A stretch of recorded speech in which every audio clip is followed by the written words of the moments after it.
modeling situations with differential equations. The first thing we really want to know is what we call variation. Okay, we want to know what certain words mean, and we want to know what we write, right? We need to know what to write given certain words or a certain sentence. So we might say, they might say something like a given quantity, any quantity, y varies proportionally or varies directly,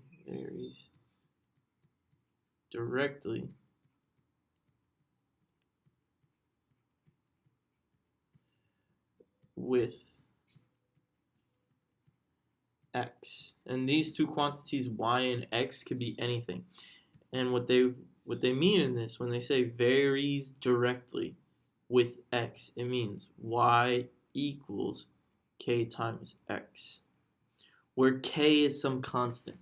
So that's one way that we know to write y equals k times x, where k is some constant. But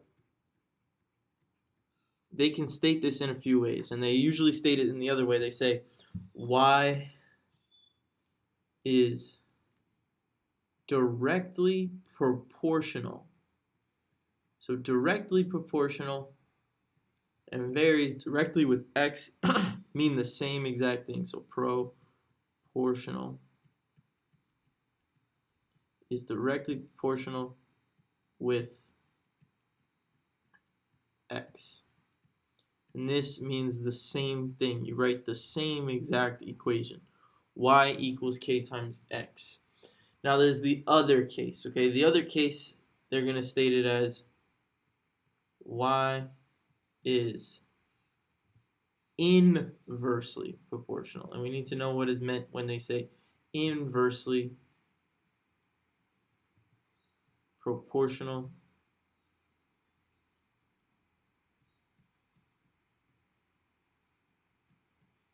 With or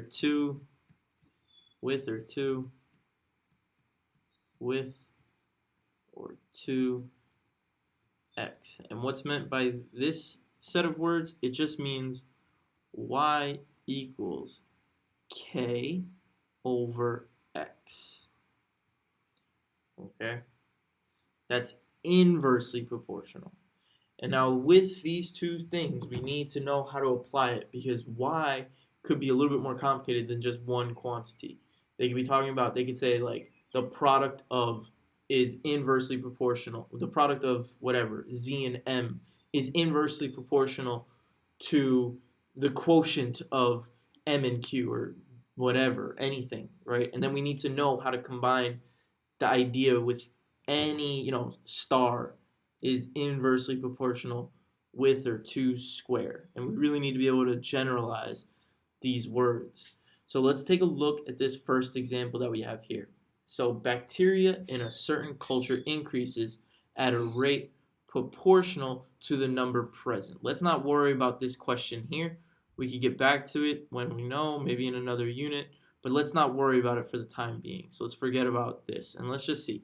So bacteria in a certain culture increase at a rate proportional to the number present. And let's model this situation here, okay, with a differential equation. So increases at a rate.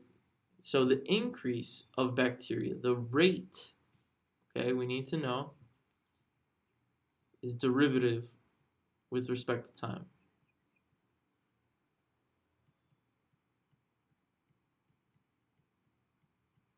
With respect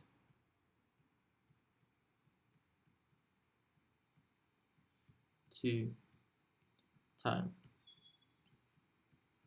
So I'm going to immediately write that as, the derivative of the bacteria. So B stands for bacteria. So B is the number of bacteria.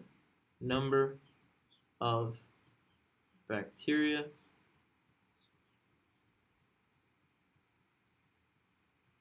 is just B. So the rate at which the bacteria is increasing is dB dt. So Okay. Bacteria in a certain culture increase at a rate proportional to the number present. So the rate is this here is proportional equals to the number present is just K times the number present is B. And this is often how you would model such a situation. So we may be asked, like, model, the amount of something in the amount of bacteria, the amount of water, the amount of fish in a pond, the amount of people who know a rumor, whatever, anything. The amount of bacteria, the amount of something increases, okay, at a rate proportional to the number that's there, to the amount that's there at that time. This is a common thing. This actually occurs in nature often. And I think that it's actually legitimate for bacteria, but maybe not. I don't know. I'd have to ask a biologist, but I think it is true for bacteria. But anyways, yeah. So this is true, okay? And this is the equation used to model this situation here. Okay, that's what that first sentence says. So it's a densely packed sentence. And seeing how this sentence gets you to this equation, okay, is something that will take time. You gotta have a decent amount of practice. So this is a good one where it's a little bit more.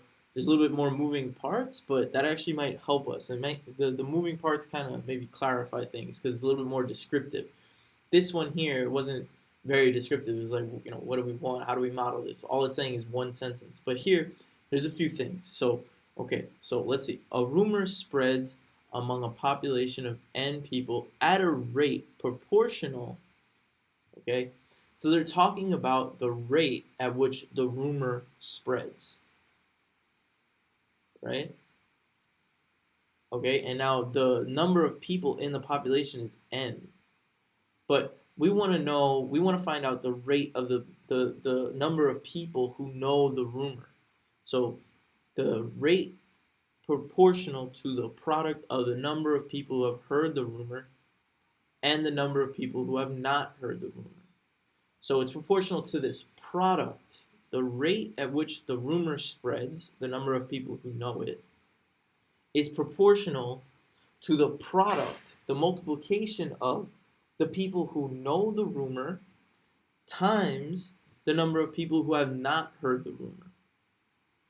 If P denotes the number of people who have heard the rumor, then dp dt represents the rate at which people know the rumor.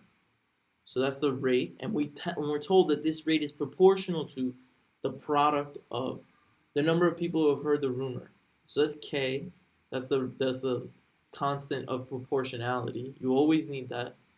And it's saying, again, proportional, that means K, times the product of the number of people who have heard the rumor is P, right? If P denotes the number of people who have heard the rumor. Which of the following differential equations could be used to model this situation with respect to time t, where K is a positive constant? Okay, so again, let's read through everything again. P denotes the number of people who have heard the rumor. The rate at which the rumor spreads is then going to be dp dt. That's the number of people, that's how fast this rumor is spreading. Okay, now it's proportional. The rate at which the rumor is spreading, that's dp dt, rate at which rumor spreads is dp dt. Then it says that it's proportional to the rate at which it spreads is proportional to the product of the number of people who have heard the rumor, who have heard the rumor, and the number of people who have not heard the rumor. Now, if P people have heard the rumor in a population of N people, then N minus P is the number of people who have not heard the rumor. People who heard rumor. And then this right here is the number of people who have not, and that's the product of the two. And the rate at which the rumor spreads is proportional to this product. So this is your final answer, okay? and we should see n minus p. There's 10 people, right? If 2 people have heard the rumor, then 10 minus 2, 8 people have not heard the rumor. If there's 100 people and 60 people have heard the rumor, then 40 people have not heard the rumor. If you're in a population of n people, p people have heard the rumor, then n minus p represents the people who have not heard the rumor. Okay, and now this is your correct choice for this. Okay, this is a general idea. We just really need to understand these words, right? Or y is inversely proportional or proportional to. We haven't seen the inversely proportional one yet, but we should go through it. We'll go through it maybe in the next video. But okay, proportional. Y, the rate at which is proportional to, or proportional to whatever. Proportional means this equation right here, where k is some constant and x could be anything. X could be a combination of things. X could be a function of things, right? A combination, what do I mean? I mean a function of things, right? Just like in this case, right? What was it that x was? And what's y in this case, right? So the general equation, just to relate it back, the rate is y in this case equals, right? It's proportional to k times x. But what is x? X is the product of the number of people who have heard the rumor times, or the product of the number of people who have heard the rumor and the number of people who have not heard the rumor. That's what x is in this case, right? And y is the rate at which the rumor is spreading, which is dp dt. And then k, and then x again is this product. We have to see x as a function minus this here, like that, and then that's it. Okay, that's how we match up the first page with this page here. We should see it as such.